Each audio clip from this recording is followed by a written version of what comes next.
Sveiki visi prisijungę prie Lietuvos kardiologų draugijos.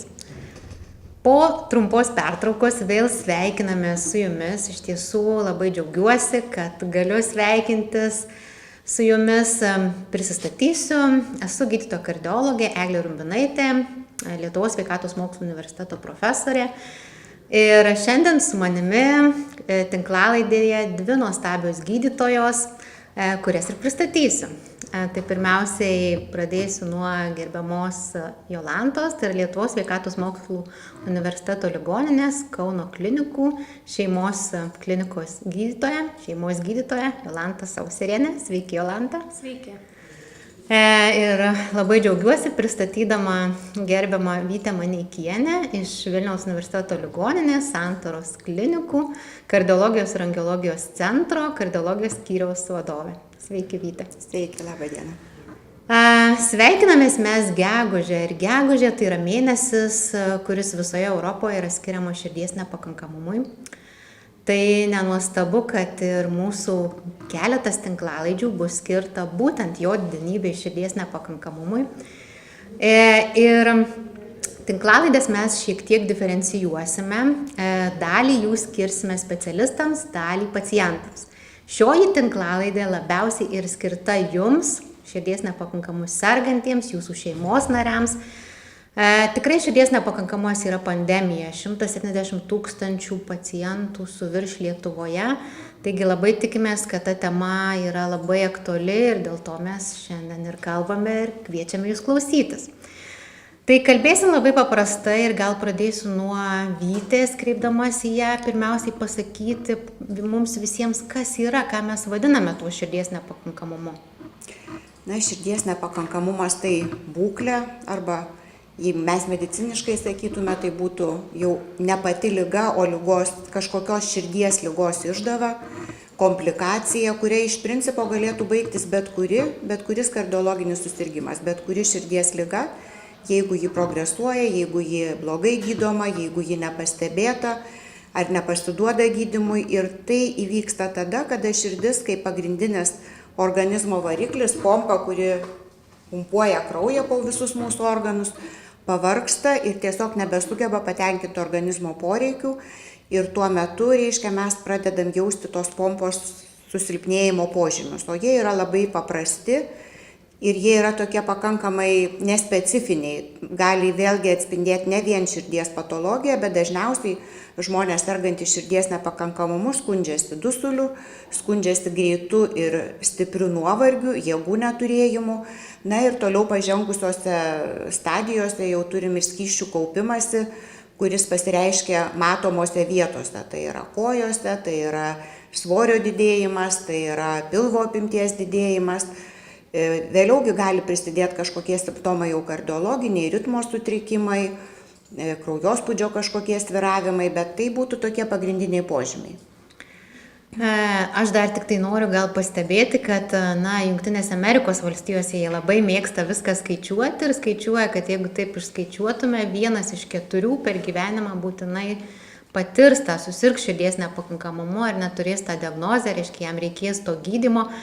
Tai dabar klausiu Jolantos, jeigu paimtumėt savo darbo dieną, kiek tokių pacientų širdies nepakankamumu sergančių kasdien konsultuojat, ar tai yra kasdienybė jūsų? Taip, iš tiesų širdies nepakankamumo pacientų yra labai daug. Visų pirma, galbūt akcentuoti reikėtų tuos pacientus, kurie jau yra žinomi, kad serga širdies nepakankamumu. Kita dalis yra tų pacientų, kurie turi nespecifinius, kaip Vytė minėjo, nusiskundimus, kurie yra pavargę, jiems silpna, jiems sunku apsitarnauti ar tiesiog dalyvauti prastiniai savo dienos veikloj. Ir tokių pacientų mes turim dar daugiau. Tai reiškia, dalis jų tikriausiai irgi jau turi kažkokį pradinį širdies nepakankamumą, gal dar ne tiek sunku, kad jis būtų labai akivaizdus, bet be abejo, kiekvieną dieną tokių pacientų tenka sutikti, konsultuoti, diagnozuoti naujai, gal ne kiekvieną darbo dieną, tačiau tikrai tokių pacientų yra nemažai. Jau ir su diagnozuotu širdies nepakankamumu, kada pacientas turi ir gydytojo kardiologo priežiūrą ir aiškias rekomendacijas, yra pakankamai daug klausimų, kada mes turim tikrai palaikyti intensyvias diskusijas su pacientais, kaip jiem vartoti vaistus, kaip jiem sekti savo skysčių balansą ir panašiai. Tačiau ir nauji atvejai nuolat yra mūsų darbo dalis. Taip, iš tiesų, tas širdies nepakankamumas kaip skėtis, aš sakau, po juo telpa visos širdies ligos, ar ne, ir kai kurios neširdinės patologijos.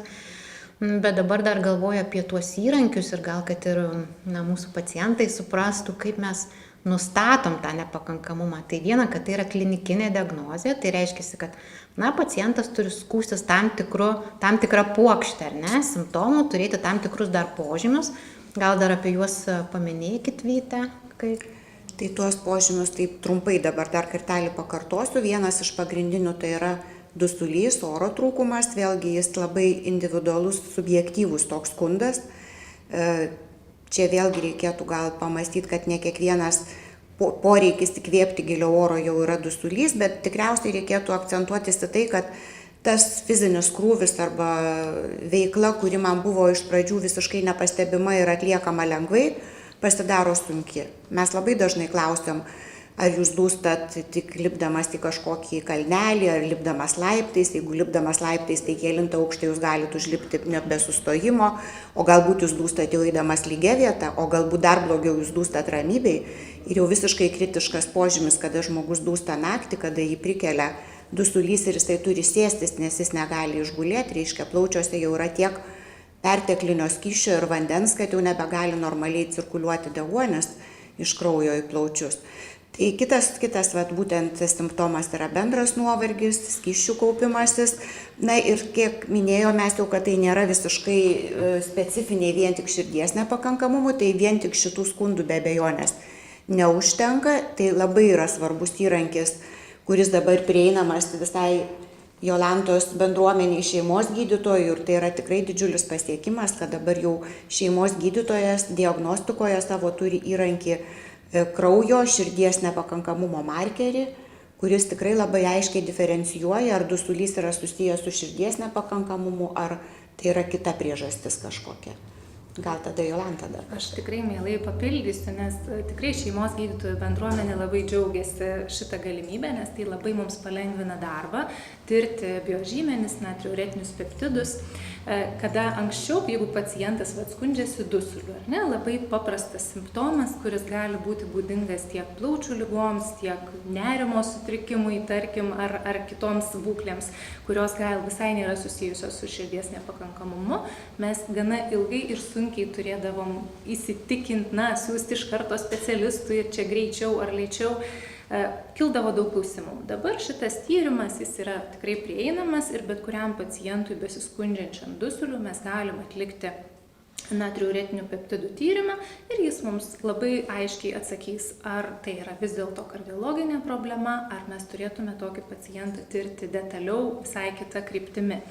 Tai tokį tyrimą atlikę mes esam daug ramesni ir galim pradėti netgi gydymą savarankiškai šeimos medicinoje, kol pacientas paklius pas gydytoją kardiologą, kol bus patikslintas jo širdies nepakankamumo fenotipas ir patikslintas ir gydymas. Tai nuskambėjo žodis fenotipas, tikriausiai Eglė prašytų manęs paaiškinti toliau, kas tai yra. Taip. Nes širdies nepakankamumas nėra vienodas, priežastis nėra vienoda. Kad mes turim širdį, joje yra dvi dalis, kairioji dešinioji širdis, ir tas kairysis skilvelis tai yra pagrindinė širdies dalis, kuri pumpuoja kraują, ir jo jėgos vertinimas yra išstūmio frakcija. Ta normali žmogaus širdies išstūmio frakcija yra 60% ir pagal jos išmatuota tą reikšmę, išmatuojama yra echokardioskopinio, echokardiografinio tyrimo metu, mes skirstome širdies nepakankamumą į sumažintos išstūmio frakcijos ir išsaugotos išstūmio frakcijos, nes nuo to priklauso toliau skiriamas gydymas. Taip, tai aš galvoju, kad ir mūsų pacientai labai svarbu, kad suprastų ar ne, kad pirmiausiai šeimos gydytojas, kai apžiūri juos ar neįvertina visą klinikinę situaciją, tikrai dar be to yra jau įrankių, kraujo tyrimai konkretus kraujo tyrimas ar ne, galim jį vardinti, kad tai natriurezinis peptidas, kurį jau įvertinus mes, šeimos gydytojas gali žymiai tiksliau pasakyti, ar ta širdies nepakankamumo tikimybė yra ir netgi kokio sunkumo tas širdies nepakankamumas jau galėtų būti, o kad toliau tyriant tą pacientą, tai mums gali prireikti pačių įvairiausių tyrimų ir pirmiausiai jau visą tą didžiulę širdies nepakankamu sergančiųjų imtį, kurių vien Lietuvoje yra daugiau kaip 170 000, toliau mes juos jau suskirstume pagal tą išstumio frakciją į tarsi tokius 3 stalčiukus ir iš principo, kodėl svarbu tas skirstimas, kad gydysim pagal tai. Bet dar galvoju truputėlį atgal, vis tiek labai svarbu ir tas klausimas, kaip išvengti ar ne to širdies nepakankamumo. Išvengti, tai reiškia, kaip išvengti tų ligų, kurios sukelia tą širdies nepakankamumą. Tai kokios tos ligos, nes labai svarbu žinoti visiems. Kas dažniausiai, pavyzdžiui, sukelia. 3 dažniausios priežastys. Taip, 3 dažniausios priežastys, tai tikriausiai labiausiai gal paplitus tai bus arterinė hipertenzija, tai bus nesukoreguoto kraujospūdžio liga. Ir šiai pagrindiniai ligai, kuris sukelia širdies nepakankamumą kaip jau išeičių stadija, kaip komplikacija, labiau būdinga ta išsaugotos išstumio frakcijos širdies nepakankamumo forma, nes širdis lyg ir dar turi jėgos pumpuoti kraują, bet kadangi ji ilgus metus dirba su padidintu pasipriešinimu kraujagyslių, tai tiesiog nebesugeba atsipalaiduoti, nebesugeba priimti tiek kraujo, kiek reikėtų ir ilgainiui ta širdis tokia pavargsta.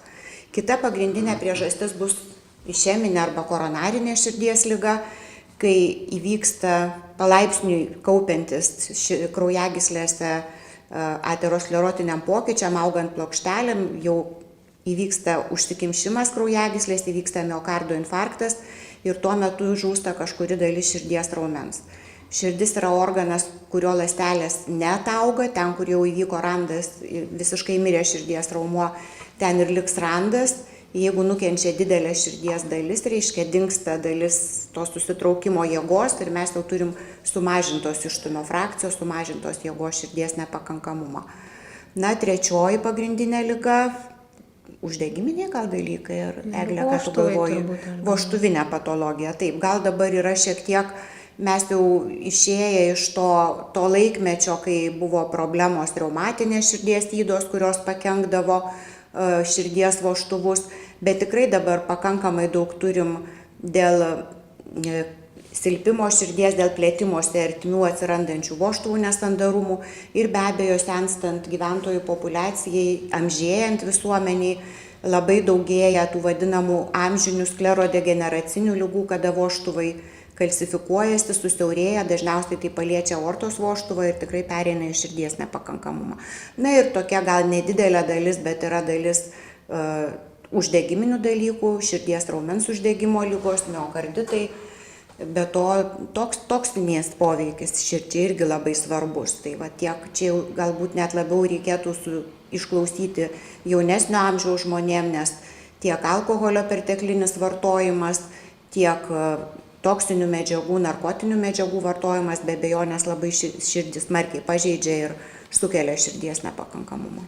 Ir dar ritmo sutrikimų mes nepaminėjom, kaip irgi labai svarbios priežasties, tai reiškia, tas vaizdas, tas piešinys širdies nepakankamumas gali būti labai skirtingas, ar ne?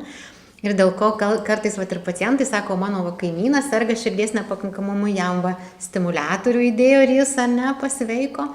O ten, jūs man siūlot vožtuvą pakeisti, ar ne, nors irgi tas pats širdies nepakankamumas. Tai iš tiesų, tas širdies nepakankamumas turi labai skirtingus veidus, priežastis, kitaip sakant, ir kiekviena ta priežastis turi savo gydymą. Bendrai gydymas šiais laikais širdies nepakankamo yra visas kompleksas, ar ne, nuo nemedikamentinio gydymo, medikamentinio, intervencijų, širdies chirurgijos iki širdies transplantacijos ir pavaduojančių prietaisų. Bet dabar galvoju dar grįžtant į Jolantos, kad pacientai irgi suprastų, kad šeimos gydytojas ne tik tai turi teisę, bet ir turi pareigą, ne tik tai diagnozuoti, bet ir gydyti ir tikrai nereikia laukti tos, vien tik tai, sakykime, kad lauksim kardiologo konsultacijos, kol paskirtas tas bus gydymas. Ne, yra visiškai aiškus jau algoritmai tai gydymo pradžiai. Žinoma, kad pacientui reikės to kardiologo ar ne, reikės širdies ekokardiografinio tyrimo ir galimai dar keleto instrumentinių tyrimų, jau priklausomai nuo to, kokia ta nepakankamo priežastis, bet ta pradinė situacija tikrai turi būti šeimos gydytojo. Ir čia klausiu gerbiamos Jolantos apie tas galimybės, kurias mes turime, ar mums kažko trūksta vat jūsų grandyje, pirminėje grandyje? Iš tiesų galėčiau sakyti ir pasidžiaugti tikriausiai, kad mums netrūksta. Mes turim labai prieinamą sveikatos priežiūrą, tiek kalbant apie kompensuojamus medikamentus, tiek apie jų prieinamumą, tiesiog galimybę gauti ir įsigyti pacientams. Ir be abejo, kaip ir visi žinom, kuo anksčiau pradėsim gydyti tą pacientą, jau nustatę širdies nepakankamumą, pradinį, tebūnie dar nepatikslinus specialistui, kokia ten rūšis ir į kurį stalčiuką mes priskirsim šitą būklę, bet pradėję gydyti anksčiau, mes tikrai turėsim geresnės galimybės pacientui padėti ne tik sukoreguoti simptomus, bet ir jo gyvenimo prognozę pagerinti. Tai tikrai šeimos gydytojas, kaip ir sakote, jis gali pradėti gydyti širdies nepakankamumą ir turi pradėti gydyti, kuo anksčiau tą daryti. Tai jeigu pacientai klausosi dabar šitos tinklalaidės, aš tikrai labai kvieščiau pasitikėti šeimos gydytojais, paklausti, būti iniciatyviais. Nebūtinai laukti gydytojo kardiologo, kad jis jau patvirtintų, kad tikrai reikia gydymo, ar ne, nes jau ir gydytojui kardiologui bus žymiai lengviau spręsti, kaip čia vystosi ta liga, kaip jos kontrolė sekasi, kada turės jau paruoštą pilnai pacientą, ne tik atliktus pradinius tyrimus, bet jau ir pradėtą gydymą. Tai žinoma, kad taip, manau, kad šeimos medicinoje dabar šiuo metu, kalbant apie širdies nepakankamumą, jau jį įtarus, diagnozavus, nėra jokių kliuvinių, bet liūto dalis tai vis tiek yra iki diagnostikos, kur mes dirbam su didžiąja dalim tų pacientų su kraujospūdžiu aukštu, kur vis dar jų vaistukai lieka spintelėje ar ant jos, kartais nesuvartoti laiku. Vis dar gajus yra mitas, kad normalus spaudimas yra gana aukštas ir pacientai prie to pripranta ir sako, man normalu kraujospūdis 150 ir 100 mm gyvsidabrio stulpelio ir sako, aš su tokiu gerai jaučiuosi. Tai šičia yra mūsų didžioji darbo dalis. Nuolat, manau, jinai nesibaigs, edukuoti pacientus, juos ne tai, kad įtikinti, bet šviesti, kiek yra svarbi visa prevencija, kad tas širdies nepakankamumas neišsivystytų, o jeigu išsivystė, kad neprogresuotų. Taip, iš tikrųjų, čia paprasti dalykai, bet jie yra įrodyti didžiuliais tyrimais, kad jeigu mes gerai koreguosim kraujospūdį, tai mes trečdalio iš karto širdies nepakankamų neturėsim. Ir va čia ta situacija, kad kraujospūdžio neskauda, ne? Mano čia yra normalus. Daktarai, jūs tik nesijaudinkite, ne? Čia viskas yra gerai. Tai vat nuo to turbūt reiktų pradėti, nes turbūt, kai išgirsta tą diagnozę širdies nepakankamumas, tai jau yra vis tiek kažkoks svoris, ar ne, nors gal irgi ne visiems, bet tai jau svoris, kad jau kažkas su ta širdim negerai. Bet kai išgirsta diagnozę arterinė hipertenzija, kas ta hipertenzija?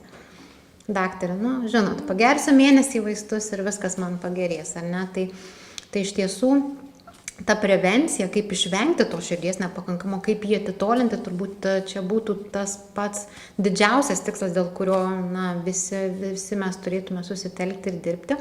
Dabar, kai galvoju, kai jau turim, ar ne, tą širdies nepakankamumą, kai jau turim jam tą gydymą, galvojant apie medikamentinį gydymą, Vyta, pasidalinkit, kaip jūs kalbate su tais pacientais, nes dabar aš kalbėsiu apie tuos, kurie serga sumažėjusią kairio skilvelio išstumio frakciją. Tai dar tik pasakysiu mūsų klausytojams, kad tai yra tada, kai skaičius išstumio frakcija yra mažiau lygų 40. Ne? Ir tada mes einam kalbėtis, kad nebe vienas vaistas ateina į jūsų gyvenimą, ateina polifarmacija, ateina bent keletas vaistų. Kodėl tai yra svarbu? Kodėl mes šiandien tą vieną tabletę renkamės, o iš karto kokias 4, o dar paskui prisideda kažkas? Tai tikriausiai todėl, kad ir tas širdies nepakankamumo ta būsena, širdis vis tiek yra tas organas, nuo kurio iš principo priklauso ir visų kitų organų veikla. Ir tas vadinamas patofiziologinis mechanizmas, kuris užsiveda organizme, jisai indukuojamas skirtingose vietose, labai skirtingose vietose išskiriamų hormonų, skirtingų kraujotakos sistemos dalių, kraujagyslių sienelės, elastingumo įtampos būklių. Ir paskirti vaistai yra tikrai problema ta, kad širdies nepakankamumui sumažintos išstumio frakcijos gydymui yra tikrai sudėtinga tuo, kad tu turi paskirti daug vaistų ir visada stengiamės paskirti juos visus kuo greičiau, pradėti tą gydymą startuoti vienu bloku. Nes mes tada užkertam kelią iš visų pusių, visose grandinės vietose, kad neprogresuotų šitą būklę, o sugrįžtų ir, reikia vėlgi pacientui, labai nedaug yra būklių iš tikrųjų ir situacijų, kada mes galim tikėtis, kad mes iš vis pagydysim tą širdies nepakankamumą. Tai būna, tai tikrai nėra diagnozė, bet visam likusiam gyvenimui, bet didžiai daliai pacientų tai bus ta būklė, kurią jie turės bent jau galvoje turėti visą savo likusį gyvenimą ir mes būnam labai laimingi, kai mums pavyksta kontroliuoti tą širdies nepakankamumą, išlaikyti stabilią būklę, kad pacientas nepablogėtų, kad jis nepatektų į ligoninę, į priėmimo skyrių. Tai va tam yra atlikti milžiniški tyrimai su 100 000 pacientų ir dabar jau yra išgrynintos realiai 5 grupės vaistų, kurios tikrai padeda šitose situacijose ir mes jau, nežinau, įsitikinę ne 1 metai, kad kartais tu matai žmogų, bet jeigu jis yra taip vadinamas naivus pacientas, pirmą kartą patekęs į mūsų rankas, tai tikrai tikėtina, jeigu jis tvarkingai vartos visus vaistus, laikysis gydytojo nurodymų, lankysis pas kardiologą, aišku, jam nereikia kiekvieną kartą, bet jeigu mes sustatom planą, toliau jis bendradarbiauja su savo šeimos gydytoju, tai labai tikėtina, mes tada stengiamės dar tą pirmą vizitą pasidaryti anksčiau, ten po kelių mėnesių, po 3, bet būna, kad atvažiuoja po metų ir tu matai visiškai kitą žmogų, jis gyvena normalų gyvenimą, sugrįžęs į savo įprastinę veiklą, bet tam reikia vartoti vaistus ir laikytis režimo. Tai mintis, kad tikrai, ko gero, jūsų gydytojas jums išrašys ne vieną vaistą, ar ne? Mažiausiai 5 tikriausiai. Nes tikrai toje patogenezėje širdies nepakankamo dalyvauja daug grandžių ir mes gyvenam, kaip sakau, pačiu laiku, kad mes galim pasirinkti, blokuoti tas visas svarbias grandis, kurias mes turime paveikti, kad tikėtis, ne tik tai tos funkcijos išlikimo, širdies funkcijos, kaip siurblio, jeigu paprastai įsivaizduoti, bet ir jos kartais gerėjimo. Ir dar vienas momentas, kad jeigu pagerėja, Vyte, ar galima visą gydymą, jau pagerėjau, daktarė, galiu viską. Labai dažnai išklausomas toks noras ir jisai labai suprantamas. Dabar jau tikrai yra duomenų, kad kai kuriuose situacijose mes palaipsniui galim bandyti atsitraukti, bet tai tikrai nėra dažnos situacijos. Maždaug tikimybė, kad sugrįžta liga yra maždaug 50%, nutraukus gydymą staiga. Tai, kaip pasakyti, gali rizikuoti, kartais mes matom, kad jo tikrai negalima. Savarankiškai tai be abejonės jokių būdų negalima to daryti. Vis tiek turi būti atlikti vaizdinimo tyrimai papildomi, gydytojas turi aiškiai suprasti kilmę to širdies nepakankamumo ir tik pats gydytojas gali eigoje kažkiek tai mažinti vaistų dozes arba gal kai kurias grupės ir pristabdyti.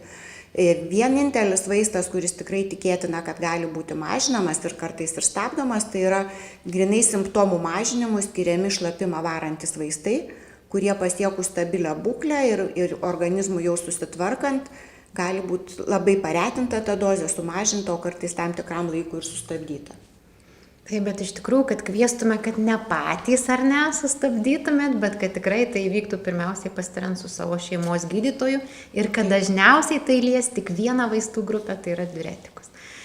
Aš tik tai galvoju, mes gal dar taip nepakalbėjom, bet vis tiek turbūt reikia pakalbėti apie tą prognozę širdies nepakankamumo, nes ir dabar mes esam grįžusios su Vyte iš kongreso, kuris šiemet vyko Barcelonoje, kiekvienais metais gegužę, susitinka širdies nepakankamo ekspertai iš viso pasaulio ir ten jau buvo labai daug kalbėta ir mes, aišku, jau ir anksčiau apie tai kalbėjom, kad visgi širdies nepakankamo diagnozė prilygsta onkologinės neretai ligos diagnozei, dėl to, kad prognozės prasme kartais širdies nepakankamumas yra blogiau negu onkologinė liga ir galvoju, kad dar šito trūksta mūsų visuomeniai, mes dar nesam savo galvose taip pasikeitę, nes onkologinė liga, tai aišku, kad dažniausiai reikia labai čia gydytis, reikia eiti pas gydytoją, ieškoti tos pagalbos, jeigu gydymas skiriamas, tai jo laikytis, bet kad širdies nepakankamas, tai čia labai geriau. Ar čia taip yra?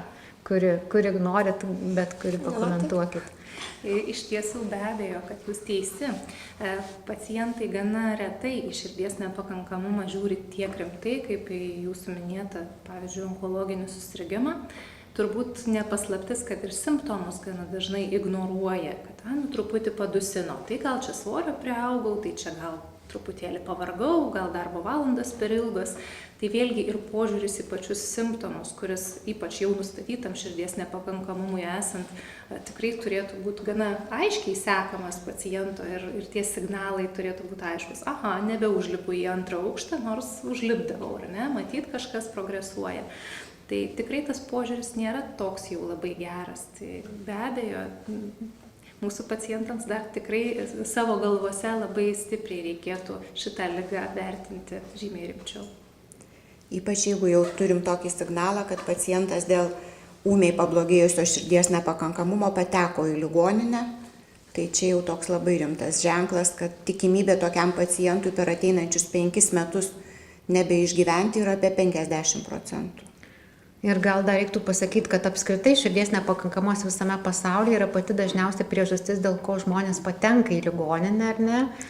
Tai vat irgi turbūt tai tik nurodo, kad kur pasaulyje tu besusirgsi širdies nepakankamumui, iš esmės gydymą tu gausi tokį patį, diagnostikos galimybės irgi visur prieinamos ir Lietuvoje puikiausios, bet nepaisant visko, prognozė ligos tikrai yra bloga, labai dažnos hospitalizacijos, ypač ligai progresuojant, ir kad prognozė yra bloga netgi nepriklausomai nuo to, koks tas išstumio frakcijos skaičius yra.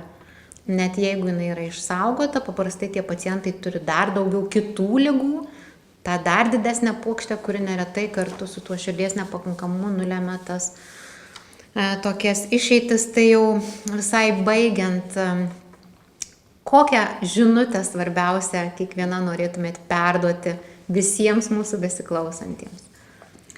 Be abejo, visiems pacientams, kad jie nepatirtų situacijų, kada jau išgirsta širdies nepakankamumo diagnozę, klausyti savo kūno, išgirsti, ką jis kalba simptomais, neignoruoti simptomų, kalbėti su savo šeimos gydytoju, išgirsti rekomendacijas, jų laikytis. Ačiū, Jolanta. Taip, o aš norėčiau pasakyti, kadangi mes jau kardiologai tikrai didžiąją dalim jau matom tuos pacientus, kurie tikrai turi širdies nepakankamumą, tai iš vienos pusės tiesiog tikrai pasidomėti, kas jį sukėlė, bandyti labai aktyviai pačiam sudalyvauti toj komandoj.